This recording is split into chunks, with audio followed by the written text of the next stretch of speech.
जो रिश्ता है उसमें एक बहुत बड़ी भूमिका है आपकी फेडरेशन की। आज हम उस पर बात करेंगे।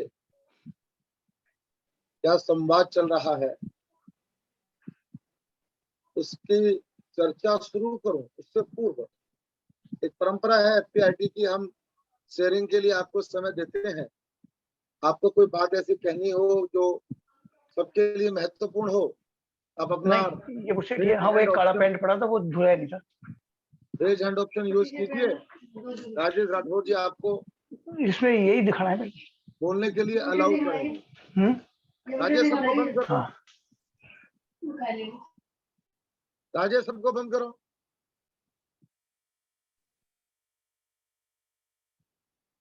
कोई बोलना चाहता है, शेयरिंग करना चाहता है तो करिए।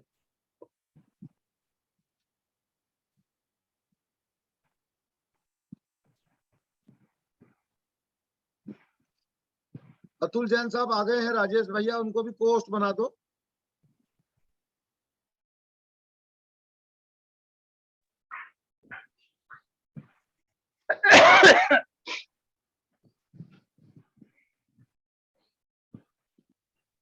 शेयरिंग कोई किसी के नहीं है ना? नहीं, किसी की शेयरिंग नहीं है। नहीं है, चलिए गुड, ठीक है। साथियों, आज हम जिनको सुनेंगे वो एफपीआईटी में अनेक बार हमारा मार्गदर्शन कर चुके हैं। आप जयपुर से आते हैं और मेडिकल डॉक्टर हैं। आपका नाम होता है डॉक्टर कुलदीप बोलिया। डॉक्टर कुलदीप बोलिया भारतीय विद्या ट्रस्ट के फैकल्टी मेंबर हैं और जो हमारी लियाफी है, जो इस समय बड़ा काम किया है कुलदीप बोलिया जी ने। हमारे लियाफी के जो 4 अलग अलग हिस्से हो गए थे उन सबको जोड़कर एक लियाफी बनाई है उन्होंने, और उसके आप जनरल सेक्रेटरी हैं। लाइफ इंश्योरेंस ही नहीं तो जनरल इंश्योरेंस में भी आपकी बहुत पकड़ है, और लाइफ इंश्योरेंस के सब्जेक्ट को टेक्निकली समझाना। मैं नहीं भूलूंगा इस बात को कि जीवन सरल प्लान पे एक बार एफपीआईटी में हमने आपको आमंत्रित किया था और आपने किस तरह से उस प्लान को हम सबके बीच में रखा था। वो LIC के प्रोडक्ट को भी बहुत अच्छे से समझा सकते हैं। और सबसे बड़ी बात यह है कि ये जो हमारी एसोसिएशन है, फेडरेशन है, जो हमारी यूनियन है, उसके लिए दिन रात मेहनत करते हैं। अभी LIC के हायर मैनेजमेंट के साथ उनकी बहुत लंबी बहुत सारी मीटिंग्स हुई है, आज जिनके बारे में वो बात करेंगे। मेरा निवेदन ये है कि आप कागज पेन लेके बैठे, क्योंकि बहुत बातें आपको बताएंगे वो। आपको कोई भी सवाल हो तो मैं आपको बाद में समय दूंगा, आप उनसे सवाल भी पूछ सकते हैं। आइए हम सब मिलकर एफपीआईटी की परंपरा के अनुसार जिस प्रकार से हम स्वागत करते हैं, चैट बॉक्स ओपन है आप लोगों के लिए। आप चैट बॉक्स में जाइए और हम सब मिलकर आइए स्वागत करते हैं डॉक्टर कुलदीप बोलिया का। नमस्कार।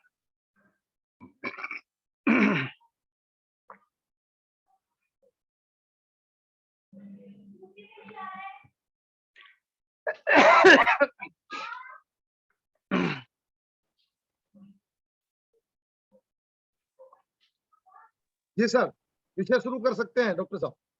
नमस्कार साहब। मैं सबसे पहले तो राजेश चेतन भाई का और अतुल जैन साहब का, आपके एफपीआईटी के सभी साथियों का, राठौड़ साहब का तहे दिल से शुक्रिया अदा करता हूं कि आज मुझे अपने ही भाइयों के बीच में हमारी संस्थाओं के बारे में, या हम लोग जो अपने भाई बंधुओं के लिए कुछ कर रहे हैं, उसकी पूरी जानकारी देने का एक मौका मुझे दिया है। क्योंकि अभी हम ऐसे मोड़ पर आ गए हैं।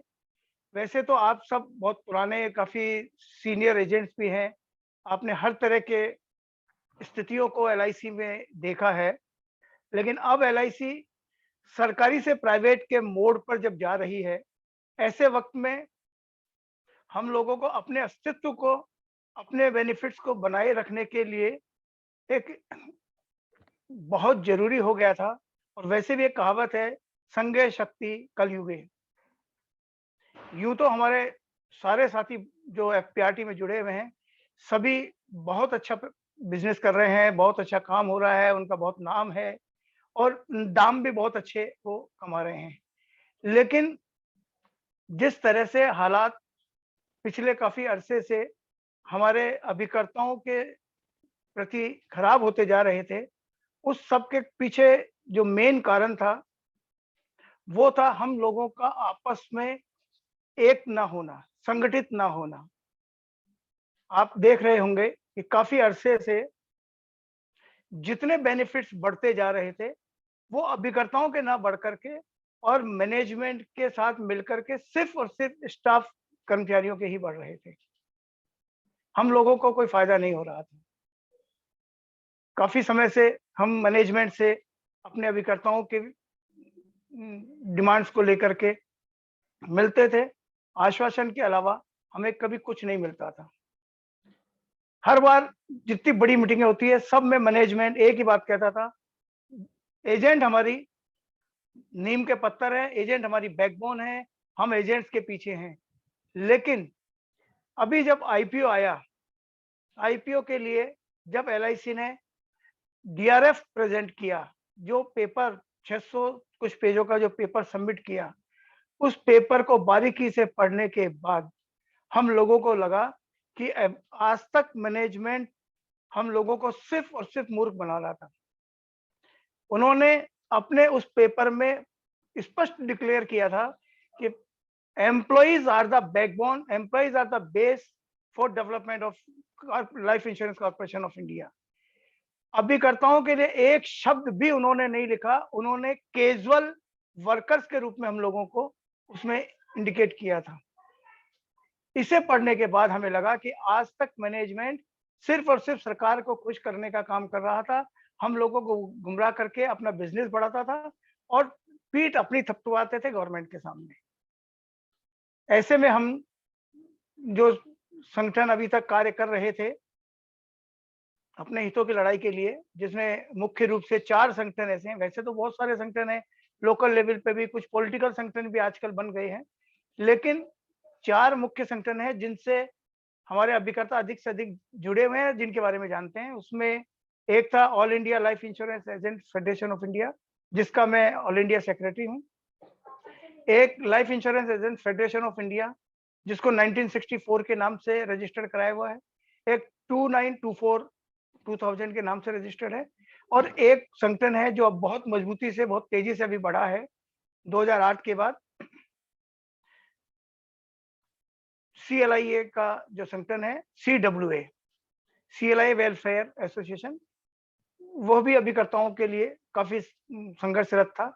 हम चारों संगठन के राष्ट्रीय पदाधिकारियों ने मिलकर के आपस में जूम मीटिंग करी और उसपे ये हमने विचार विमर्श किया कि हम अलग-अलग रह करके, अलग-अलग डिमांड्स करके हमने कई बार एजिटेशन किया। कुछ संगठन उसमें जुड़ते थे, कुछ संगठन हमारे इससे अलग रह करके मैनेजमेंट का साथ देते थे। यही कारण था कि हम लोग कोई बेनिफिट अपने अभिकर्ताओं के लिए अभी तक नहीं ला पा रहे थे। हमने फरवरी में ये निश्चय किया कि हम लोग सब मिलकर के और एक प्लेटफॉर्म पर इकट्ठा होंगे और एक जॉइंट एक्शन कमेटी बनाएंगे। उस मीटिंग में जब हम लोग जूम में बैठे, काफी डिस्कशन हुआ और डिस्कशन में यही निष्कर्ष निकला कि खाली जॉइंट एक्शन कमेटी बनाने से काम नहीं होगा। हम लोगों का विचार एक है, हम लोगों की डिमांड्स एक है, हम लोगों के जो सदस्य वो भी आपस में एक हैं। फिर क्यों नहीं हम आपस में मिलकर के वापस से एक परिवार के रूप में जुड़ जाएं। और उसका फल यही हुआ कि चारों संगठनों ने यूनिफिकेशन का निर्णय कर लिया और फर्म डिसीजन किया कि अब हम चारों संगठन अपने अपने संगठन के विलय की बात पे एग्री हुए और हमने चारों संगठन के लिए एक रोड मैप तैयार किया। और इसकी जानकारी जैसे ही मैनेजमेंट को लगी, उन्होंने इमीडिएट हमारे संगठन के चारों संगठन के पदाधिकारियों को फोन किया और हम लोगों से मिलकर बात करने का उन्होंने आग्रह किया। जबकि इससे पहले हम लोग उनसे कहते थे हमें मिलने का समय दीजिए, हमें मिलने का समय दीजिए। लेकिन जैसे ही हम चारों संगठन एक होने का निर्णय लिया, मैनेजमेंट ने पहली बार हम लोगों को मिलने के लिए बुलाया और मार्च में फर्स्ट वीक में उन्होंने हमें बॉम्बे सेंट्रल ऑफिस में मिलने के लिए आमंत्रित किया। पिछले 24 साल के रिकॉर्ड में पहली बार मैनेजमेंट में चेयरमैन अभिकर्ताओं की संगठनों की मीटिंग में पहली बार बैठे और पूरे लगातार 5 घंटे तक ये मीटिंग मैराथन डिस्कशन हुआ। दोनों एमडी उसमें बैठे हुए थे और उनका एक ही मकसद था कि किसी तरीके से कोई ऐसा आंदोलन अभी ना हो जाए जिससे उनका आईपीओ डिस्टर्ब हो जाए। हम इस बात को समझते थे। उन्होंने हमसे अनुरोध किया कि आप आईपीओ में हमारा समर्थन कीजिए, हम तुरंत बाद में आपके डिमांड्स पे मार्च के बाद हम बैठेंगे और जहां तक संभव होगा आपके अधिकतर डिमांड्स पे हम अपनी सहमति व्यक्त कर रहे हैं और हम इस पर निर्णय कर लेंगे। हमने निगम के हित को ध्यान में रखते हुए, क्योंकि हम निगम के लिए काम करते हैं, अपने लिए काम करते हैं और देश के लिए हम पैसा इकट्ठा करते हैं, हम नहीं चाहते थे कि हमारी वजह से इस आईपीओ में किसी तरीके का कोई व्यवधान आए, क्योंकि ये पहली बार भारत सरकार ने अपने पूंजी में से कुछ हिस्सा बेच करके और देश के हित के लिए पैसा इकट्ठा करने का निर्णय किया था। और हम जानते थे कि मोदी सरकार को अगर पैसा चाहिए तो या तो वो टैक्स बढ़ा करके ले या अपनी पड़ी हुई संपत्तियों में से बेच के ले। इसलिए हमने इसका समर्थन किया और उसके बाद जो निर्णय हमने किए हुए थे उसी के आधार पे उन्होंने हमको ये ऑफर किया कि हम क्लब रूल्स जो 2010 में चेंज हुए थे उस पे हम दोबारा से विचार करना चाहते हैं। आप अपने सुझाव हमें भेजिए। क्लब रूल्स में जो 1992 में, उसके बाद में 2010 में चेंज हुए और 2010 के बाद ये 2020 में चेंज होने थे। लॉकडाउन के कारण ये नहीं बदल पाए। अब क्लब रूल्स में ये बदलाव करना चाहते हैं। इस पे हमने एक वृहद पत्र बना करके और अपना सजेशन उनको भेजे हैं, जिसमें मुख्य रूप से हमने जो डिमांड रखी है, पहला तो यह है कि लैप्सेशन क्लॉज को हमेशा हमेशा के लिए हटाया जाए, क्योंकि लैप्सेशन एजेंट के हाथ में नहीं है। एजेंट पॉलिसी करता है, ज्यादा से ज्यादा पॉलिसी करता है। बीमा धारक अगर किसी कारण से पॉलिसी नहीं चला पाता तो एजेंट का इसमें क्या दोष है, और 15% से ज्यादा लैप्सेशन होते हैं उसकी क्लब मेंबरशिप चली जाती है। इसलिए हमने पहला तो डिमांड जो रखी है मुख्य रूप से लैप्सेशन क्लॉज हमेशा के लिए हटाया जाए। दूसरा, एलआईसी लाइफ और पॉलिसी दोनों को अलग अलग काउंट करती है। अपने खुद के व्यवसाय का जो डाटा भेजती है, चाहे वो आईआरडीओ को भेजती हो, गवर्नमेंट को भेजती हो, पब्लिक में भेजती हो, पब्लिसिटी में वो पॉलिसीज को यूज करती है। और एजेंट को जहां बेनिफिट देना है क्लब रूल्स में वो लाइफ को काउंट करती है। जब लैप्स होती है तो सारी पॉलिसियों को काउंट करती है और जब देना होता है तो लाइफ को।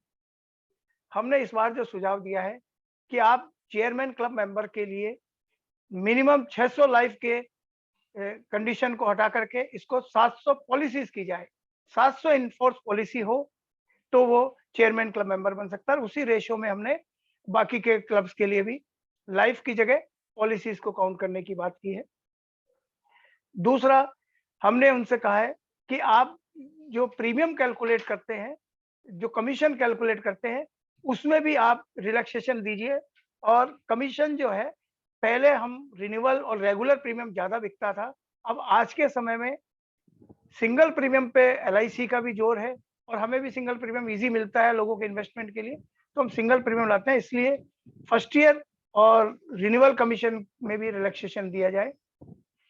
प्लस ऑफिस अलाउंस जो देती है, ऑफिस अलाउंस के समय वो एस्केलेशन क्लॉज हर बार बढ़ा देती है। एस्केलेशन क्लॉज अभी पिछले 5-6 साल से एक्सटेंड करते जा रहे हैं। हमने कहा इस तलवार को हटाइए, एस्केलेशन क्लॉज काम करना ही मुश्किल हो रहा है और आप 5% हर साल बढ़ाएंगे तो ये बहुत मुश्किल है। इसलिए एस्केलेशन क्लॉज को हमेशा के लिए हटाने की हमने डिमांड की है। इसके अलावा हमने ऑफिस अलाउंस को बढ़ाने के लिए प्रस्ताव दिया है। 35,000 रुपए मिनिमम देना। आज 35,000 तो 2 एम्प्लॉयज की सैलरी में चला जाता है। मिनिमम वेजेस 15,000 रुपया है। भारत सरकार का जो मिनिमम वेजेस एक्ट है उसके अनुसार 15,000 रुपया हमें देना होता है। और आप 35,000 रुपया जिसमें किराया भी आ गया, बिजली भी आ गया, सब कुछ आ गया, ये जस्टिफाइबल नहीं है। इसलिए हमने मिनिमम जो ऑफिस एक्सपेंसेस है वो 50,000 रुपया मांगा है और उसके ऊपर जो एक्स्ट्रा पैसा मिलता है उसको 1 लाख रुपए तक देते हैं। हमने उसको 1.5 लाख रुपया मिनिमम मांगा है और 2 लाख रुपया कि जिसकी ज्यादा पॉलिसीज हैं, ज्यादा रिन्यूअल है, ज्यादा कमीशन है, उसको ज्यादा से ज्यादा पैसा दिया जाए ताकि वो अपने ऑफिस को वेल मेंटेन कर सके, सही ढंग से खर्चा चला सके। क्लब जो मेडिक्लेम वगैरह दिया जा रहा है, जो ग्रुप इंश्योरेंस दिया जा रहा है, ग्रुप इंश्योरेंस का जो पैसा क्लब एजेंट्स के लिए LIC पे करती है, वो हमारे मेमेंटो के बेस पर देती है और 2002 में जो मेमेंटो की कॉस्ट थी, आज भी वही कॉस्ट LIC मेडिक्लेम दे रही है, हमको ग्रुप इंश्योरेंस दे रही है। तो ग्रुप इंश्योरेंस को हमने बढ़ाने के लिए कहा है क्योंकि हमारा मेमेंटो की कॉस्ट आज बहुत ज्यादा हो गई है। जो चीज 2002 में 850 रुपए में मिलती थी, आज वही चीज 3,500 रुपए में मिलती है। इसलिए हमारा जो मेमेंटो के एवज में जो ग्रुप इंश्योरेंस LIC देती है, वो ग्रुप इंश्योरेंस हम बढ़ाने की हमने प्रस्ताव दिया है। और इसके अलावा अभी हम चार्टर ऑफ डिमांड्स के लिए हमने हैदराबाद में एक 2 दिन की मीटिंग की थी और उसमें हमने चार्टर ऑफ डिमांड्स तैयार की है। बहुत जल्दी हम वो भी भारत सरकार, government of India, LIC of India और IRDA को भेजने वाले हैं। उसमें हमने कुछ ऐसी डिमांड्स भी रखी हैं, जैसे अभी आपने देखा होगा लॉकडाउन में हमारे बहुत सारे साथी हमारे बीच से चले गए कोरोना के कारण, लेकिन LIC ने या भारत सरकार ने हमारे इस आपदा में किसी प्रकार की कोई फाइनेंशियल मदद नहीं की है। हमने काफी समय से वेलफेयर फंड की डिमांड की थी और उसके लिए हमने उनको कहा था कि जो पैसा हमारे अभिकर्ता एजेंसी छोड़ के चले जाते हैं, उस बीमा धारक के प्रीमियम में आप कोई कटौती नहीं करते, उसका कमीशन एज इट इज उसकी प्रीमियम में इनबुल्ट रहता है, वो कमीशन किसी को नहीं दिया जाता। ये जो ऑर्फन पॉलिसीज का commission Bharat government of India के इस संस्था के पास रहता है, उससे एक वेलफेयर फंड बनाया जाए। अभी आपने कुछ दिन पहले अखबारों में भी देखा होगा कि हमारे भोपाल के एक अभिकर्ता जिसकी पत्नी और पति दोनों की डेथ हो गई और उस अभिकर्ता के जो 2 बच्चे हैं वो दोनों नाबालिग हैं, उनको 1 रुपया क्लेम नहीं मिला, 1 रुपया रिन्यूअल कमीशन अभी नहीं मिल रहा है। वो पढ़ाई में बहुत अव्वल थे, 99.98% मार्क्स लाने के बाद भी उनका घर खर्च चलाना मुश्किल हो गया है। ये खबर जब आई तब और जबकि उन्होंने एक हाउसिंग लोन ले रखा था LIC HFL से, LIC HFL ने उसको मकान की कुर्की करने का नोटिस दे दिया। जब ये बात हम लोगों को तक पता चली, हमने इस मुद्दे को सेंट्रल ऑफिस में उठाया है और इमीडिएट सीतारमन जी के निर्देश पर उन्होंने रिकवरी तो रोक दी है। हमने डिमांड की है कि ऐसे वक्त में आपको जो पैसा उसका मिलना है, ठीक है, अभी उसके जो नॉमिनी है वो नाबालिग है, वो अकाउंट ऑपरेट नहीं कर सकते, वो पैसा नहीं ले सकते, लेकिन उसका घर खर्च चलाने के लिए आप उसको एक फंड में से मंथली कोई पैसा आप दीजिए।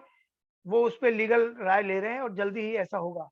तो मेरा कहना है कि हम लोगों को वेलफेयर फंड की बहुत जरूरत है। ऐसे वक्त में जब हमारे कोई साथी को कैंसर हो जाए या कोई आपदा में उसकी डेथ हो जाए तो उसके परिवार की मदद कर सके। दूसरा, हमने इसमें प्रोविडेंट फंड के लिए और ग्रेच्युटी को ग्रेच्युटी एक्ट में मांगने की डिमांड की है। हमने अरुण जेटली साहब जब फाइनेंस मिनिस्टर थे तब हमारी उनसे बात हुई थी। हमने जब कहा कि एजेंट्स को प्रोविडेंट फंड दिया जाए और ग्रेच्युटी एक्ट में दी जाए, उन्होंने कहा कि भाई आप तो लाइसेंस होल्डर हैं। हमने कहा सर लाइसेंस तो आपने दिया, हमने तो कहा ही नहीं कि आप लाइसेंस, हम तो रेगुलर काम करते हैं। उसी समय उन्होंने लेबर मिनिस्टर से बात करके जब इस पर चर्चा की तो उसमें ये निर्णय किया गया कि एजेंट्स को जो लाइसेंस दिया जाता है उसकी बजाय इनको कॉन्ट्रैक्ट पे रखा जाए। और आपको पता होगा पहले हमको लाइसेंस मिलता था, अब हमारा लाइसेंस सिस्टम खत्म हो गया है। लाइसेंस पे अब कोई काम हमें नहीं मिलता, हमें कॉन्ट्रैक्ट मिलता है LIC का। 3 साल के लिए हम कॉन्ट्रैक्ट पे थे, जो अब हमेशा के लिए बढ़ा दिया गया है। इसलिए हम जब कॉन्ट्रैक्ट लेबर को जिस तरीके से PF की प्रोविजन है, ग्रेच्युटी की प्रोविजन है, हमने उनसे डिमांड की है कि हमारे जो ग्रेच्युटी है उसको बदल के ग्रेच्युटी एक्ट में किया जाए। दोस्तों, ग्रेच्युटी एक्ट में होने से ये होगा कि जैसे कर्मचारी अगर किसी कंपनी में काम कर रहा होता है और उसका ग्रेच्युटी अगर कट रही है तो अगर उसकी बीच में डेथ हो जाती है तो जो उसकी सर्विस बच गई, जो सर्विस वो नहीं कर पाया, 60 साल या 65 साल जो उनका रिटायरमेंट एज है, उस समय तक की मंथ ईयरली ग्रेच्युटी के परसेंटेज को जोड़कर उसको डेथ क्लेम दिया जाता है। वही अगर हमको मिलेगा, अभी हमको देते हैं जो हमने रिन्यूअल कमीशन अर्न किया है उसके बेस पे, बाद में हमको जो हमने अर्न नहीं किया आगे मिलने वाला है उसके बेस पे ग्रेच्युटी हमको मिलेगी, वो ग्रेच्युटी अमाउंट बहुत अधिक होगा। दूसरा हमें ये बेनिफिट होगा कि जब जब गवर्नमेंट ऑफ इंडिया ग्रेच्युटी में अमाउंट बढ़ाएगी, पहले 5 लाख थी, फिर 10 लाख हुई और आज ग्रेच्युटी की जो सीलिंग है वो 20 लाख है, तो हमको बार बार डिमांड नहीं करनी पड़ेगी। अभी हमारी ग्रेच्युटी का प्रपोजल गवर्नमेंट ऑफ इंडिया के पास पेंडिंग है, जो शायद इस महीने के एंड तक जिस पे सिग्नेचर हो जाएंगे, ये ऑटोमेटिक फिर 20 लाख हो जाएगी, तो हमें बार बार नहीं करना पड़ेगा। ये होने के साथ ही हमारा पीएफ कटने लग जाएगा, तो हमारे को पीएफ की बेनिफिट मिलेगी। दूसरा हमने उनसे कहा है कि भारत सरकार जिस तरीके से आम आदमी के लिए मेडिक्लेम दे रही है, उसमें भी हम एलिजिबल नहीं है, क्योंकि हम सबके पैन कार्ड हैं, तो हम उस आयुष्मान भारत के मेडिक्लेम सुविधा से भी वंचित हैं।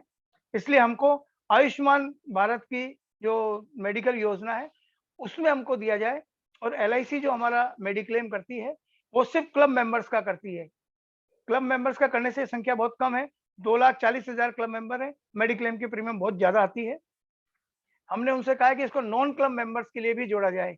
जो भी एजेंट एजेंसी लेता है उसको इमीडिएट 1 साल के बाद ही उस एजेंट को मेडिक्लेम योजना से जोड़ा जाए। जब पूरे 9 लाख 10 लाख एजेंट अगर किसी स्कीम में जुड़ेंगे तो उसकी प्रीमियम बहुत कम हो जाएगी।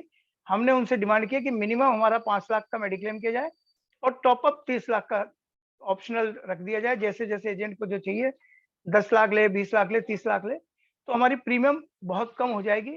और ऐसे ही हमने ग्रुप इंश्योरेंस के लिए जो हमारी हायर एज है 69, उसको 85, जैसे कर्मचारियों को जिस एज तक ग्रुप इंश्योरेंस दिया जाता है, हमारी भी ग्रुप इंश्योरेंस जो है वो 85 ईयर्स तक कवर किया जाए। पेंशन स्कीम में जो साथी स्वावलंबन और संवर्धन में पहले नहीं जुड़ पाए थे, दोबारा से पेंशन स्कीम को ओपन किया जाए, ताकि हमारे अभिकर्ता जो बाद में नए बने हैं या जो उस समय उसमें जुड़ नहीं पाए थे किसी कारण से या अनजाने में, उन लोगों को वापस से पेंशन स्कीम में जोड़ा जा सके। इस तरीके की हमने और भी कई डिमांड्स हमने की है। एजुकेशन लोन के लिए हमने लिखा है एलआईसी को कि आप अभिकर्ता को अपने बच्चों के एजुकेशन के लिए रिन्यूअल के आधार पे उसको एजुकेशन लोन दिया जाए। उसको हाउसिंग लोन एलआईसी एलएनएम की जगह एलआईसी एचएफएल से दिलवाया जाए, जो कर्मचारियों को मिलता है एलआईसी एचएफएल से, वैसे हमको भी एलआईसी एचएफएल से दिलाया जाए। और जो डिस्काउंट रेट पर 5% पे जो लोन मिलता है, उसको 20 लाख रुपए तक का लोन हमको 5% रेट पे दिया जाए। उसके बाद जो भी एचएफएल का रेट है, कॉमर्शियल रेट 8%, 8.5%, उस रेट पर हमको 40 लाख तक का लोन और चेयरमैन क्लब मेंबर को 60 लाख तक का लोन दिलाया जाए। दूसरा हमने डिमांड की है कि जो हमारे क्लब हैं, अभी तक 5 क्लब को ये क्लब रूल्स में मानते हैं, सीएम क्लब तक को, सीएम, डीएम, जेडएम और डिस्टिंग्विश, लेकिन गैलेक्सी क्लब और कॉर्पोरेट क्लब को ये क्लब रूल्स में नहीं मानते। इसका हर साल निर्णय करते हैं, हर साल इसका कंडीशंस को डिक्लेयर करते हैं। हमने इन दोनों क्लब को भी क्लब रूल्स में जोड़ने के लिए इस बार डिमांड की है कि इन दोनों क्लब को भी इसी में जोड़ा जाए, और इसके ऊपर एक और नया क्लब बनाया जाए कॉर्पोरेट क्लब और गैलेक्सी क्लब के बीच में, ताकि जो एजेंट अच्छा काम कर रहे हैं वो इन दोनों के बीच में उनका जो बिजनेस है उसके आधार पर उनको बेनिफिट मिले, और इन सारे क्लब्स को क्लब रूल्स के तहत लाया जाए, ताकि एलआईसी बिना ऑर्गेनाइजेशन से डिस्कशन किए उसमें कोई बदलाव ना कर सके। इसके अलावा हमने सभी अभिकर्ताओं के लिए जितने लोन हमें मिल सकते हैं उन सब लोन पे एक ग्रुप इंश्योरेंस कवर करवाया जाए, क्योंकि हमारा एजेंट लोन ले लेता है, कार का भी लोन ले लिया, हाउसिंग लोन ले लिया, उसने बिल्डिंग के लिए या अपने ऑफिस एक्सपेंसेस, ऑफिस फर्नीचर के लिए लोन ले लिया, और अगर उसकी डेथ हो जाती है तो उसके सारे लोन जो है वो एडॉक में कन्वर्ट होकर उसका रिन्यूअल कमीशन बंद हो जाता है और पहले एलआईसी अपना पैसा काटती है।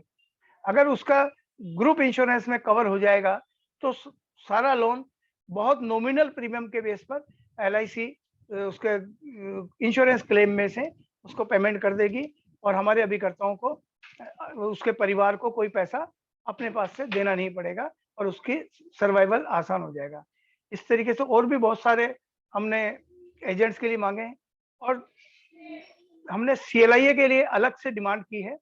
सीएलआई के लिए हमने भारत सरकार एलआईसी से हमने डिमांड की है कि सीएलआईए में नॉमिनेशन को जोड़ा जाए। अभी तक जो नॉमिनेशन है वो सीएलआईए का एजेंट की डेथ पे एजेंट को मिलने वाले कमीशन के लिए है। हमने डिमांड की है कि जो सीएलआईए शिप है उसकी उसमें नॉमिनी बनाया जाए कि एजेंट ने 50 एजेंट, 60 एजेंट, 100 एजेंट, 150 एजेंट बना लिए, अचानक अगर उसकी डेथ हो गई तो सारे के सारे एजेंट डायरेक्ट हो जाएंगे, उसके परिवार को उसमें से कुछ नहीं मिलना है, उसकी मेहनत से जो टीम उसने तैयार की उसे कुछ नहीं मिलना है। यदि नॉमिनेशन फैसिलिटी होगी तो उसके परिवार में यदि कोई भी एजेंट है, एलआईसी से जुड़ा हुआ कोई एजेंट है, तो सारे के सारे जो उसके बनाई हुई टीम जो है वो उसे ट्रांसफर कर दी जाए। ये डिमांड हमने सीएलआईए के लिए की है। दूसरा, सीएलआईए को पेट्रोल एक्सपेंसेस और सीएलआई को ऑफिस अलाउंस भी अलग से दिया जाए। चौथा, हमने सीएलआई के लिए डिमांड की है कि जो सीएलआईए का इंसेंटिव आता है, क्योंकि वो काम एलआईसी के लिए कर रहा है, अपने काम के साथ साथ वो जोड़ करके अभिकर्ताओं के डेवलपमेंट के लिए काम कर रहा है, अभिकर्ताओं के रिक्रूटमेंट के लिए काम कर रहा है, तो जो इनकम उसको सीएलआईए के इंसेंटिव के रूप में मिलती है, वो इनकम उसकी इनकम में क्लब की जाए ताकि उसका लोन वगैरह जो है वो उस इनकम के आधार पे मिल सके। और हमने सीएलआई के लिए डिमांड की है कि यदि सीएलआईए किसी ब्रिगेड का मेंबर है तो उसी कैडर में उसकी जो क्लब मेंबरशिप का कोटा है उसमें उतना ही रिलैक्सेशन उसको दिया जाए। साथ में अभी हमने लॉकडाउन में एक बहुत बड़ी समस्या हमने देखी है कि बहुत सारे सीएलआईए साथियों की अपनी खुद की क्लब मेंबरशिप नहीं बच पाई, जिसके चलते उसकी सीएलआईए शिप खत्म हो गई और उसके एजेंट सारे डायरेक्ट हो गए। हमने डिमांड की है कि जो एग्जिस्टिंग सीएलआईए है, यदि किसी कारण से उसकी क्लब मेंबरशिप खत्म हो जाती है तो उसे दोबारा क्लब मेंबर बनने में 3 साल लगते हैं।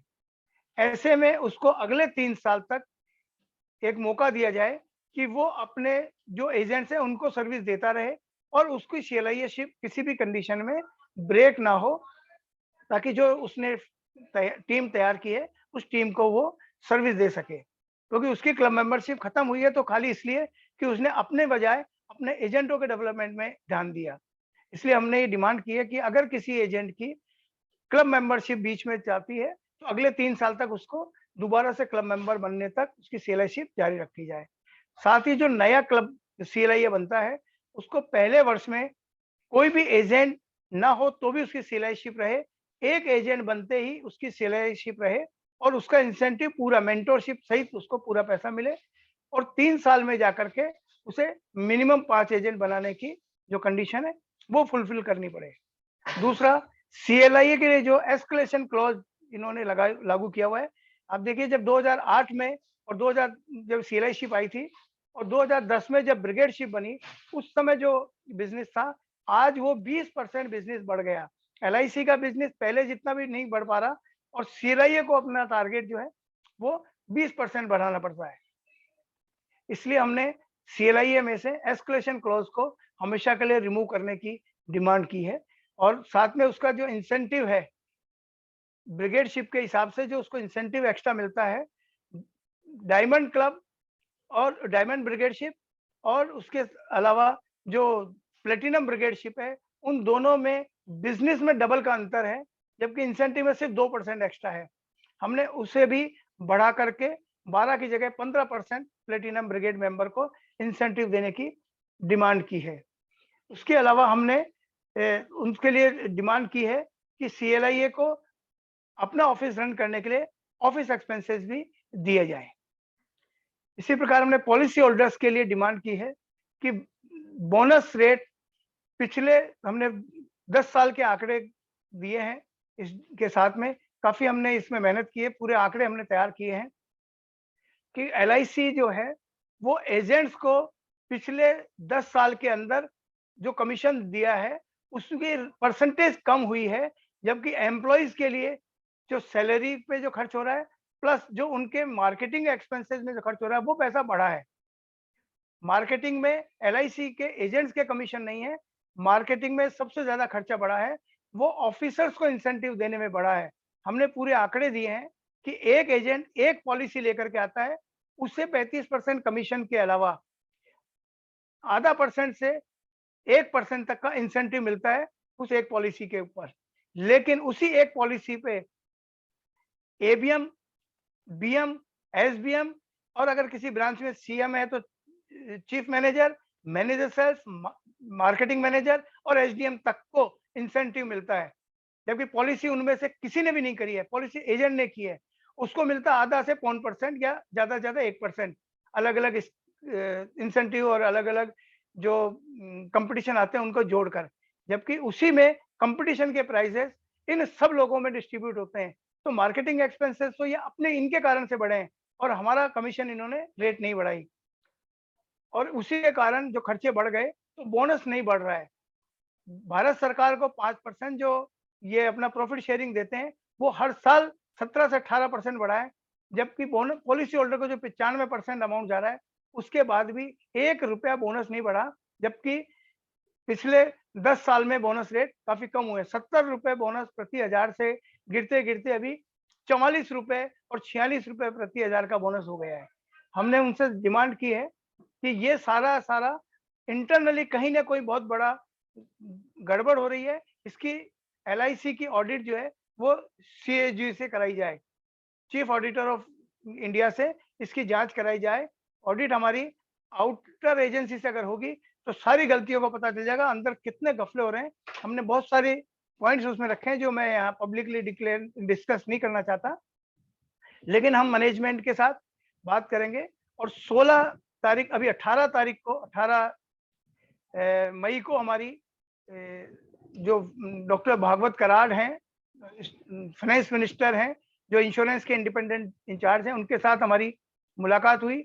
हमने उन्हें काफी मुद्दों पर चर्चा की है और उन्होंने हमें आश्वासन दिया है कि वे जल्दी ही एलआईसी, भारत सरकार के ऑफिसर्स और हमारी फेडरेशन के पदाधिकारियों के साथ एक ट्राई पार्टी मीटिंग कराएंगे जिसमें हमारे इन मुद्दों पर विस्तार से चर्चा होगी। साथियों, आने वाला समय हम लोगों के लिए बहुत सुखद होने वाला है, क्योंकि आपका संगठन एक ऐसा संगठन है जिसमें बड़े बड़े एजेंट्स हैं लेकिन वे संगठन के साथ जुड़े हुए नहीं हैं। दोस्तों, संगठन को दोनों चीजों की जरूरत होती है, एक तो मैन पावर और एक मनी पावर। आप लोग मैन पावर शायद कम दे पाते हैं क्योंकि आप लोग अपने काम के अलावा समय नहीं निकाल पाते, लेकिन हम आपसे रिक्वेस्ट करेंगे कि आपके शाखा में, आपके डिवीजन में जहां भी लियाफी के नाम से कोई संगठन है, आप उनके साथ जुड़े, उनकी मीटिंग में जाएं और उनको अपना तन मन धन से सहयोग दें। हम सुखद भविष्य की कामना करते हैं। आप लोगों के सहयोग से हमने जो रोड मैप तैयार किया है, जुलाई के फर्स्ट वीक में हम एलआईसी ऑफ इंडिया को अपना मेमोरेंडम दे देंगे। हम अपने चार्टर ऑफ डिमांड सबमिट करेंगे और उन्हें 30 दिन का समय देंगे। 1 अगस्त ऑनवर्ड, संभवतः 15 अगस्त को हम पहला आंदोलन का कदम उठाएंगे और 1 सितंबर को हमने अभी तक जो निर्णय किया, अगर मैनेजमेंट ने हमारी बातें नहीं मानी तो 1 सितंबर को हम पूरे हिंदुस्तान में प्रेस मीडिया को अपना वक्तव्य देंगे, क्योंकि 1 सितंबर से हमारा एनिवर्सरी वीक मनाती है एलआईसी। उस समय वो मीडिया को लंबे चौड़े बड़े बड़े वादे और बड़ी बड़ी बातें बताती है। हम सारी डिमांड्स जो पॉलिसी होल्डर्स के लिए है, जो हमारे एजेंट्स के लिए है, उन पे विस्तार से हम 1 सितंबर से 7 सितंबर के बीच अलग अलग जगहों पे प्रेस कॉन्फ्रेंस करके हम चर्चा करेंगे। और 15 सितंबर ऑनवर्ड अगर भारत सरकार और एलआईसी ऑफ इंडिया ने हमारी डिमांड्स को नहीं माना तो आप लोगों के सहयोग से हम एक बड़ा आंदोलन अभिकर्ताओं के हितों के लिए हम करने वाले हैं। उसमें हम आप लोगों से सहयोग की आशा करते हैं। धन्यवाद। डॉक्टर साहब, कमाल है आपका। आपने तो आज आई ओपनिंग सेशन दिया है और हमारे सब मित्र चैट बॉक्स में लगातार कमेंट लिख रहे हैं आपके बारे में। आपने ये जो अभिकर्ता है इसकी बहुत चिंता की है और इसको मैं एक है। चेतन साहब, मैं एक बात और बता दूं, हमने आईआरडीए से एक डिमांड की है। अब समय है। हाँ, अगर समय है तो मैं एक बात और बता दूं, आराम से बोलिए, आप आराम से बोलिए, आराम से बोलिए। हमने, आपने देखा होगा कि एलआईसी का जब प्राइवेटाइजेशन, ये जब आईआरडी आया था, प्राइवेट कंपनी आई थी, तब उन्होंने सिर्फ 2 तरीके रखे थे बेचने के लिए। एक तो हमारा एजेंट, जितने भी एजेंट हैं उन सबको एग्जिस्टिंग को छोड़कर सबको एग्जाम देना होगा, और दूसरा उन्होंने ऑप्शन रखा था ब्रोकर का। उसके बाद वो कॉर्पोरेट एजेंट और स्कीम लेके आए। कॉर्पोरेट एजेंट स्कीम में जो भी कॉर्पोरेट एजेंट बनता था वो किसी एक लाइफ इंश्योरर के लिए बनता था। उसके बाद उन्होंने उसमें रिलैक्सेशन दिया, वो 2 लाइफ इंश्योरर के लिए काम करेगा, 2 जनरल के लिए करेगा। उसके बाद इन्होंने आईएमएफ स्कीम लेकर के आए।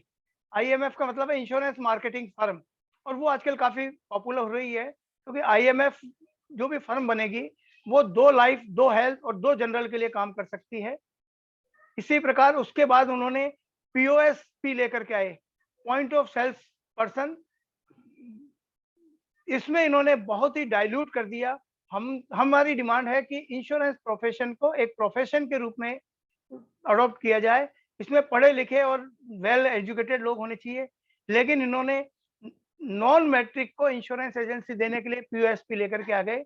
इनका कहना है कि साहब बहुत सारे रूरल एरिया में हमें पढ़े लिखे एजेंट नहीं मिलते, इसलिए वहां को सर्विस देने के लिए इन्होंने पीओएसपी लेके आए, जिसमें मैक्सिमम सीलिंग जो थी सेल की वो 5 लाख थी। लेकिन अभी अभी एलआईसी ने जो नया प्लान लॉन्च किया है, जो हम रेगुलर एजेंट्स उसको नहीं बेच सकते, ब्रोकर या पीओएसपी वगैरह ये लोग उसको डायरेक्ट मार्केटिंग से बेच सकते हैं। उसमें उन्होंने अनलिमिटेड सम एश्योर्ड भी उनको बेचने की इजाजत दी है। हमने पिछले साल आईआरडीए से एक डिमांड की है कि पूरे सिर्फ हिंदुस्तान एक ऐसा है जहां एक एजेंट एक ही कंपनी से काम कर सकता है। जब आपने आईएमएफ को 2 लाइफ, 2 जनरल, 2 हेल्थ की परमिशन दी है, म्यूचुअल फंड ऑर्गेनाइज जो है ये म्यूचुअल फंड का एजेंट पूरे 35 म्यूचुअल फंड हाउसेस के लिए काम कर सकता है एक लाइसेंस के तहत। पॉलिसी होल्डर से जब हम मिलते हैं, पॉलिसी होल्डर की अलग अलग रिक्वायरमेंट होती है। कभी किसी पॉलिसी होल्डर को टर्म इंश्योरेंस चाहिए, उसको अपने मैरिज के, अपने बच्चों की मैरिज के लिए पॉलिसी चाहिए, उसको अपने पेंशन के लिए पॉलिसी चाहिए, और ये सारी रिक्वायरमेंट जरूरी नहीं कि एक ही कंपनी में पूरी हो। आज एलआईसी का टर्म इंश्योरेंस बहुत महंगा है, पूरी दुनिया जानती है, हम सब जानते हैं एलआईसी का टर्म इंश्योरेंस महंगा है। उसको या तो आईसीआईसी का या एचडीएफसी या किसी और का टर्म इंश्योरेंस चाहिए, हमारा एजेंट वो दे नहीं सकता। ऐसे में उसे या तो एक क्लाइंट छोड़ना पड़ता है, या क्लाइंट को वो अनऑफिशियली मैं कहूंगा कि हमें क्लाइंट को हम कोई दूसरा प्लान उसके एवज में हम उसको दे करके आ जाते हैं, तो उसकी रिक्वायरमेंट नहीं होती, या पॉलिसी होल्डर को 2 या 3 अलग अलग कंपनी के एजेंट से काम करना पड़ता है। हमने डिमांड की है कि जो भी इंश्योरेंस एजेंट है किसी भी कंपनी का, उसे सभी कंपनियों का बीमा बेचने की परमिशन होनी चाहिए। जैसा कि नेपाल हमारे बिल्कुल बराबर में है, वहाँ 18 इंश्योरेंस कंपनियां हैं, वहाँ एक एजेंट 18 के 18 इंश्योरेंस कंपनियों के प्रोडक्ट बेच सकता है। कोई सीलिंग नहीं है कि साहब एक का बेचेंगे, 2 का। ऐसे में पॉलिसी होल्डर को एक ही एजेंट से उसको संपर्क करना होगा, और वो सारी कंपनियों के बेस्ट प्रोडक्ट बेच सकेगा, और कंपनियों को भी फायदा होगा कि वो अच्छे से अच्छे प्रोडक्ट ला करके देंगे, क्योंकि उनके प्रोडक्ट अच्छे होंगे तो ही वो एजेंट उनके लिए काम करेंगे। इससे पॉलिसी होल्डर को फायदा ही होगा। हमने ये डिमांड की है, और हम उम्मीद करते हैं, आईआरडीए से हमने टाइम मांगा है, जल्दी ही हम पर्सनली उनसे मिलेंगे और हम इस पे डिस्कशन करेंगे। ये हो गया तो बहुत बड़ा एक बदलाव आ जाएगा कि हमारा एजेंट सब कंपनियों के प्रोडक्ट बेच पाएगा। जी Rajesh ji. Thank you sir, thank you. ये तो बहुत ही कमाल की बात बताई आपने, और मुझे लगता है कि आईआरडीए अगर इसको मान जाता है तो सच में क्रांति आ जाएगी इस इंडस्ट्री के अंदर। और साथियों, सवाल जवाब के लिए मैं आपको आमंत्रित करता हूं। आपको कुछ पूछना हो डॉक्टर कुलदीप बोलिया जी से, रेज योर हैंड, आप अपना हाथ उठाइए और राजेश राठौर जी आपको अलाउ करेंगे बोलने के लिए। Any question? सर नमस्कार, थैंक यू वेरी मच। नमस्कार रमेश जी। आपने बहुत अच्छा काम कर रहे हैं आप सभी लोगों ने। सर मुझे एचडीएफसी ने बुला के डेवलपमेंट ऑफिसर बना लिया उन्होंने, जबकि मैं मेंबर भी नहीं था यहाँ। तो वो लोग इतना आगे बढ़ रहे हैं कंपटीशन में, और हम एलआईसी उसमें क्यों पीछे है? मैं तो आप विश्वास नहीं करेंगे, मैं स्टार हेल्थ में सेल्स मैनेजर बना और 250 एजेंट्स को रिक्रूट किया मैंने। मैं 5 करोड़ से ऊपर मेरा टोटल प्रीमियम कलेक्शन होता है। तो ये मौका हमको क्यों एलआईसी नहीं दे सकता? ओनली आप वो डीएम क्लब मेंबर बनना है तभी तो आपको CLA का देंगे, क्या पाबंदी है अभी? अभी ये लेटेस्ट कंपटीशन में वो सभी नहीं चलता।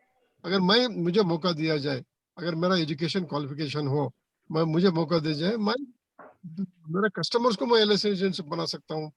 10-20 LIC एजेंट्स को मैं अपने टीम के लिए रख सकता हूँ, उनसे बिजनेस करा सकता हूँ। ये मौका क्यों नहीं दे सकता है LIC हर एक एजेंट को? बिल्कुल आप सही सही कह रहे हैं सर।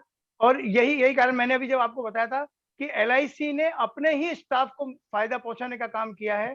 हमारा एजेंट जो काम करता है उसके ऊपर हमारे से ज्यादा इंसेंटिव स्टाफ को मिलता है। ABM, BM, SBM, SDM तक को इंसेंटिव मिलता है। जबकि प्राइवेट कंपनियों में आप जितना ज्यादा काम करते जाएंगे उनका स्लैब उतना ही बढ़ता जाएगा। आप अपने नीचे जितने एजेंट रखेंगे उसका ओवर राइडिंग आपको मिलेगा। मैं खुद भी कई कंपनियों के लिए जनरल इंश्योरेंस में काम करता हूँ और मेरे को मेडिक्लेम में 38% तक का कमीशन मिलता है, जबकि जनरल एजेंट को 5-15% मिलता है। और LIC में आपको चाहे कितना भी काम करो आपको मिलेगा वही 35% और रिन्यूअल 5%। जबकि वहां आजकल यूनाइटेड जैसी कंपनियों में भी रिन्यूअल पे इंसेंटिव देना शुरू कर दिया और LIC वो नहीं दे रही। अभी तो जो IRDA ने हमारे को हाईएस्ट कमीशन की सीलिंग दी है वो भी LIC नहीं कर रही। हमने वो भी डिमांड इसमें रखी है कि IRDA ने जो हाईएस्ट सीलिंग रखी है हमारे को प्राइवेट कंपनियों की तरह उतना कमीशन तो कम से कम दिया ही जाए। जी सर। सर आपने ये डिमांड रख सकते हैं कि हर एक एजेंट को अगर वो चाहिए CLI बन जाए, उसका इच्छा हो, उसको एक मौका देना चाहिए। अच्छा, CLI के लिए नेक्स्ट क्वेश्चन सुबोध पंडित जी को अलाउ करा। सुबोध पंडित जी बोलिए। सर नमस्ते। नमस्ते नमस्कार पंडित जी, बताएं। नमस्ते नमस्ते सर।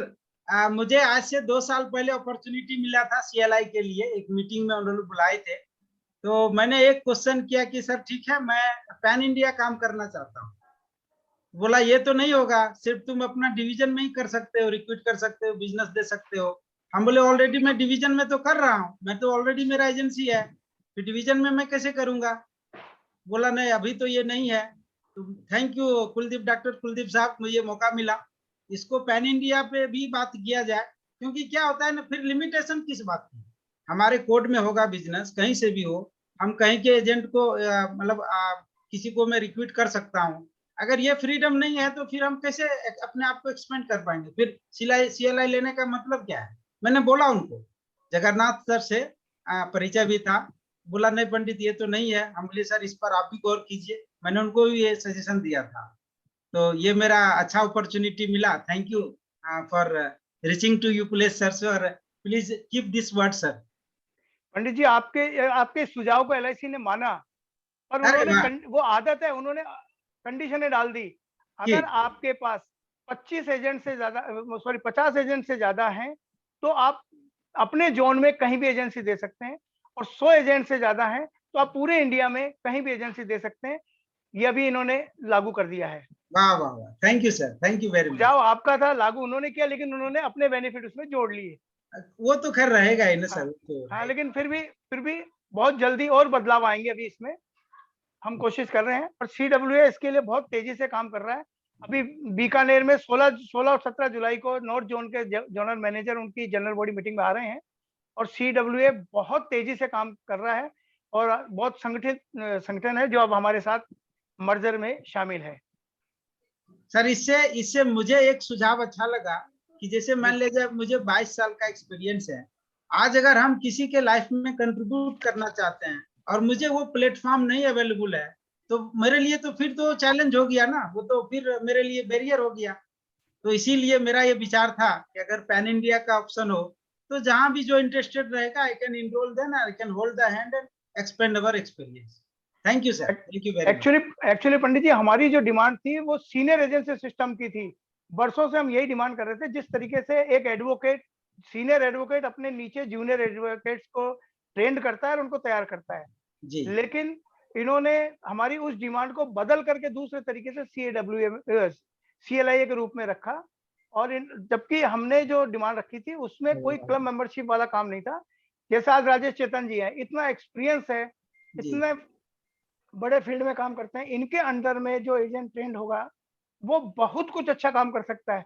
और राजेश चेतन जी पूरे इंडिया में इनका नाम है, पूरे इंडिया से लोग इनके एफपीआरटी में भी, प्लस जो भवानी परिवार है उसमें भी जुड़े हुए हैं। तो ऐसे ही हमें पूरे इंडिया में बनाने की हमने बात की थी, लेकिन इन्होंने डेवलपमेंट ऑफिसर्स का जो एजुटेशन मार्च 2008 में हुआ था, उस एजुटेशन को बीट करने के लिए इन्होंने सीएलआई सिस्टम रातों रात लेकर के आए थे। 1 अप्रैल 2008 से जो लाए, वो मार्च में जो डेवलपमेंट ऑफिसर्स की स्ट्राइक हुई थी, AK शुक्ला जी उसको बीट करने के लिए ये उनको सबक सिखाने के लिए लेके आए थे। लेकिन चूंकि जल्दबाजी में हुआ था, इसलिए इसमें बहुत सारी कमियां रह गई है। अब हम उसको कोशिश कर रहे हैं कि जल्दी आप लोगों के सहयोग से हाँ जी। दुरुस्त करवाएंगे। Thank you sir, thank you very बताओ मच। ना। Kuldeep sir, thank you. क्या मेरा चेक निकला है।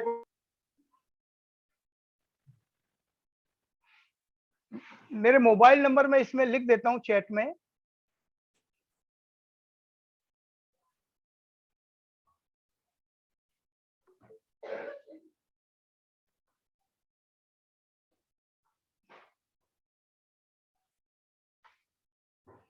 वैसे एफपीआरटी के काफी साथी मेरे को पहले सुन चुके हैं। एफपीआरटी से काफी साथी मेरे को दिल्ली से जनरल इंश्योरेंस के लिए भी फोन करते हैं, कई गाइडेंस लेते हैं, और मुझे बहुत खुशी होती है।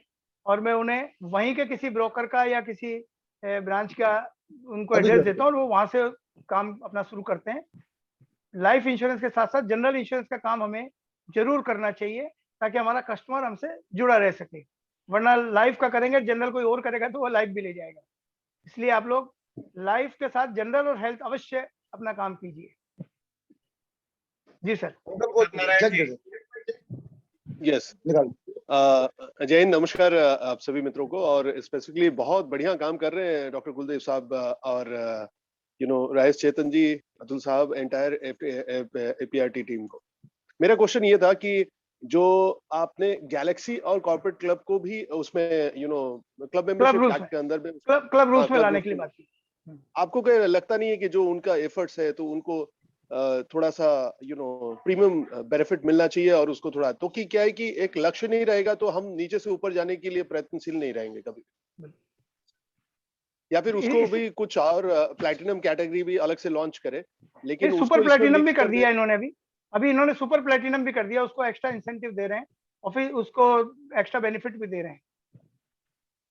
सुपर प्लैटिनम ब्रिगेड भी अभी इन्होंने डेवलप की है, और इसीलिए हम क्लब रूल्स में इसलिए लाना चाहते हैं कि बार बार अपनी मर्जी से कुछ बदल ना सके, फिर इनको हमारे साथ डिस्कशन करना होगा। ग्रेट सर, ग्रेट, बहुत बढ़िया। क्योंकि कार का लोन जो है वो 10 लाख से ऊपर नहीं दे रहे। हम कह रहे हैं मेरी कैपेसिटी 50 लाख की कार खरीदने की है, मैं ई क्लास की कार खरीदना चाहता हूँ, मेरी इनकम भी उतनी है, लेकिन LIC वाले कहते हैं सब इससे ऊपर नहीं देंगे। तो हम उस सीलिंग को हटाना चाहते हैं, और तभी हमारा स्टेटस जो है मेंटेन रहेगा। लेकिन इतने सारे बेनिफिट्स जो आपने बताए, जो डॉक्टर साहब आपने, बिकॉज ज्यादातर हम लोग को पता नहीं है, ठीक है।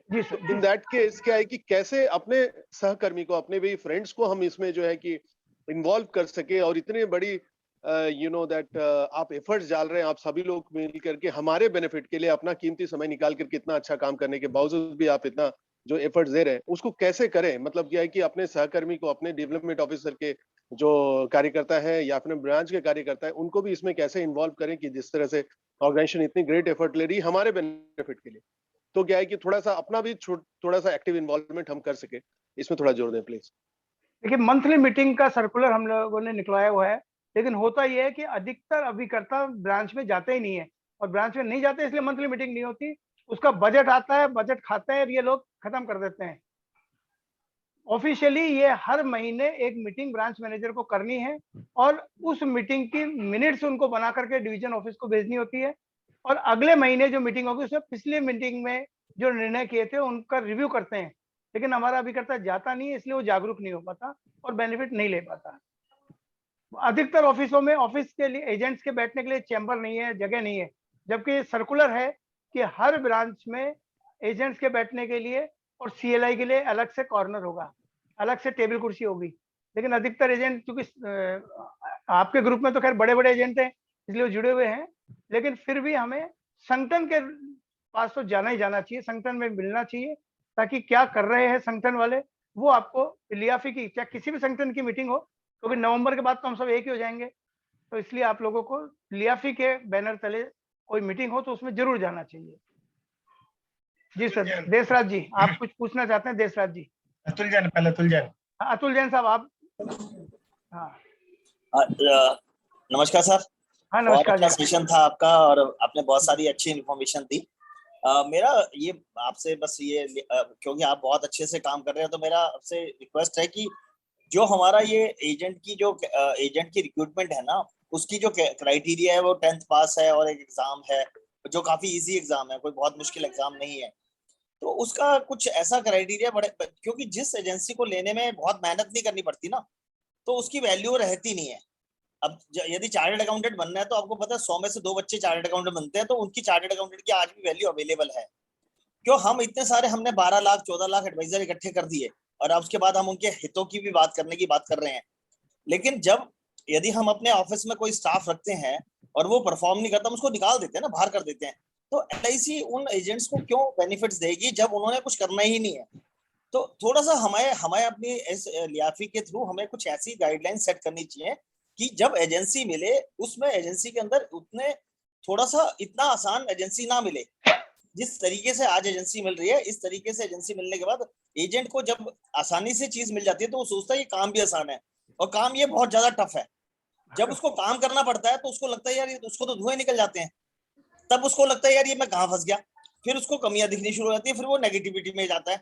तो मेरा ये रिक्वेस्ट है कि हमें कुछ ऐसी गाइडलाइंस तैयार करनी चाहिए कि एजेंसी मिले तो थोड़ी डिफिकल्टी से मिले, और उसके बाद उसको इस बात का बिल्कुल एहसास होना चाहिए ये मैंने आसानी से नहीं मिला, ये मैंने मेहनत करके दिया है और मुझे इसमें अपने आप को प्रूव करना है। ये मेरी तरफ से था सर। जी अतुल जी, हमने आपकी इस बात को भी रखा है क्योंकि बहुत सारे इश्यू है, करीब 27 पॉइंट्स है, उसमें एक पॉइंट ये भी है कि LIC ने चुपके से जो भी बदलाव किया था, 1 लाख के प्रीमियम के साथ ही एजेंसी इनफोर्स रह जाएगी, जबकि पहले 12 लाइफ थी।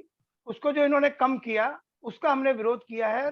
LIC को भी अब ये समझ में आ गया कि उन्होंने गलत काम किया, क्योंकि हमारी टर्मिनेशन बढ़ती जा रही है, हमारे एजेंट्स की, हमारे LIC की पॉलिसीज और लाइफ जो है वो कम होती जा रही है सेल में। हमने उसका रीजन यही बताया था कि आपने इतना इजी कर दिया कि कोई भी डेवलपमेंट ऑफिसर जाता कहता है कि यार तेरे को बीमा तो दे रही है, तू 1 लाख की प्रीमियम ले, तेरी एजेंसी ले ले, तू काम कर। तो 1 लाख की प्रीमियम के साथ जो है हमने उनसे कहा step by step, year by year इसको बढ़ा करके, और मिनिमम 30 लाइफ जरूर की जाए, और 30 लाइफ डिफरेंट, जब 30 पॉलिसी 30 लाइफ पे होगी तो ऑटोमेटिक प्रोफेशनल एजेंट ही इसमें आएगा। 5 साल के अंदर अंदर उसको 6 लाइफ से 30 लाइफ पे हम ले आएंगे। हमने ये डिमांड इसमें रखी है। और दूसरा, एजुकेशन का स्टैंडर्ड जो इन्होंने POSP जो बनाया है, हमने उसको विड्रॉ करने की बात की है कि POSP बना के तो आपने बिल्कुल ही काम खराब कर दिया।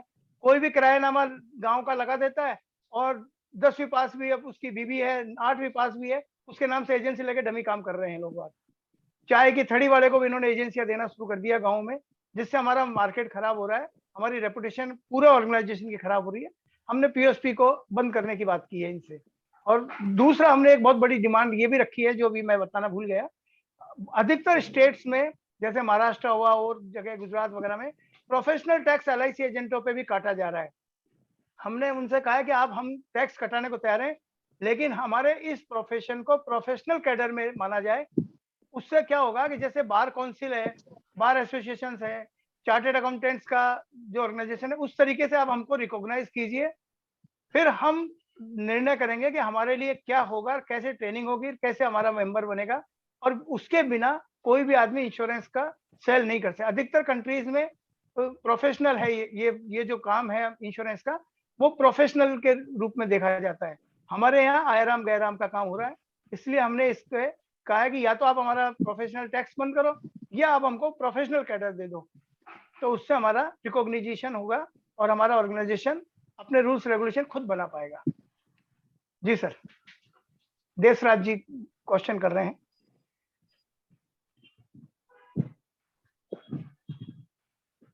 देशराज जी, अपने आप को अनम्यूट करो।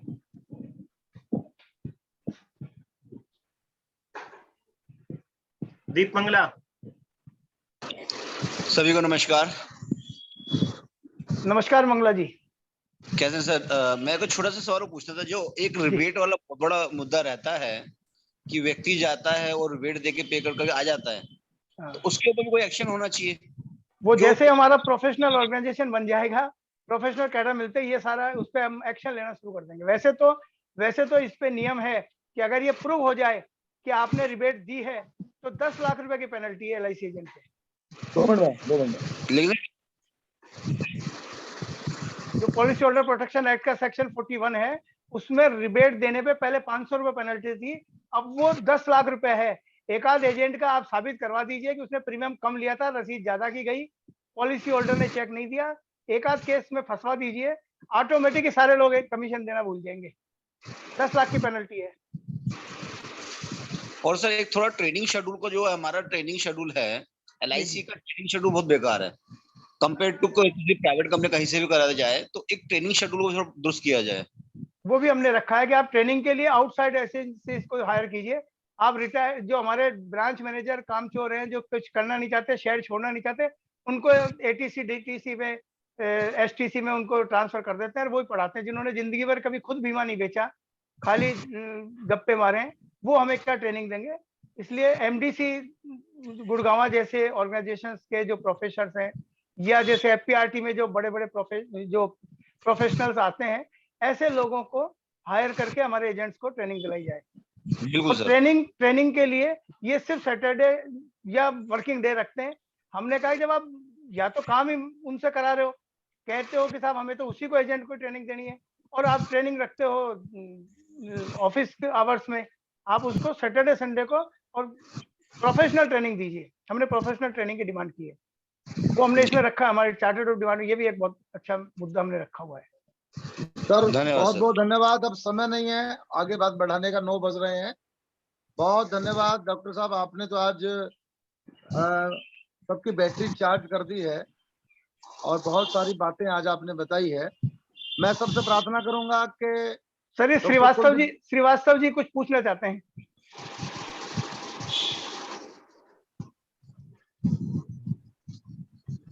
बोलिए सर, बोलिए। उन्होंने अपने आप को अनम्यूट नहीं किया अभी तक। बोलिए सर। चलिए कोई बात नहीं सर।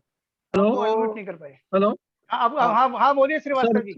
सर परसों एक मैं श्रीवास्तव बैंगलोर से बात कर रहा हूँ। सर परसों एक ये सर्कुलर आ रहा है that commission has to be printed in the policy bond, what agent is going to receive. वैसा हो गया तो क्या होगा सर हमारा हालत? क्या चीज, मैं समझा नहीं, दोबारा बोलिए। Sir commission rate should be printed in the policy bond. अच्छा। वो IRDA परसों एक इसमें आया था इकोनॉमिक टाइम्स में, IRDA is proposing to print the commission rate what agent is going to get। अच्छा, मेरी नजर में नहीं है। अगर ऐसा है तो हम IRDA को चिट्ठी लिखेंगे कि आप ये करके क्यों मार्केट में जो है वो कमीशन रेट बढ़ाने की बात कर रहे हैं, क्योंकि दुकानदार कितना पैसा कमा रहा है ये वो कभी बताता है क्या? आपको कितनी सैलरी मिल रही है आप ये बताते हो क्या? और आप हमें क्या मिल रहा है ये मेरी जानकारी में नहीं था। हम अगर ऐसा है तो मैं आज ही कोशिश करता हूँ, इस सर्कुलर की कॉपी निकलाता हूँ, IRDA की साइट से मिल जाएगी और हम तुरंत इसका अपोज करेंगे कि आप ये करके गलत काम कर रहे हैं। राजेश जी को मैं सर्कुलर भेजूंगा सर, वो पेपर कटिंग जो है उनको भेजूंगा। मेरा ये नंबर मैंने इसमें लिखा है 9829059915। डॉक्टर साहब अपना मोबाइल नंबर एक बार आप चैट बॉक्स में भी लिख दीजिए। हाँ मैंने अभी लिखा था, दोबारा लिख देता हूँ। हाँ तो जिसको कुछ पूछना होगा तो आपसे डायरेक्टली बात कर लेगा। और मेरे ख्याल से अब समय नहीं है। डॉक्टर कुलदीप बोलिया का बहुत बहुत धन्यवाद करता हूँ।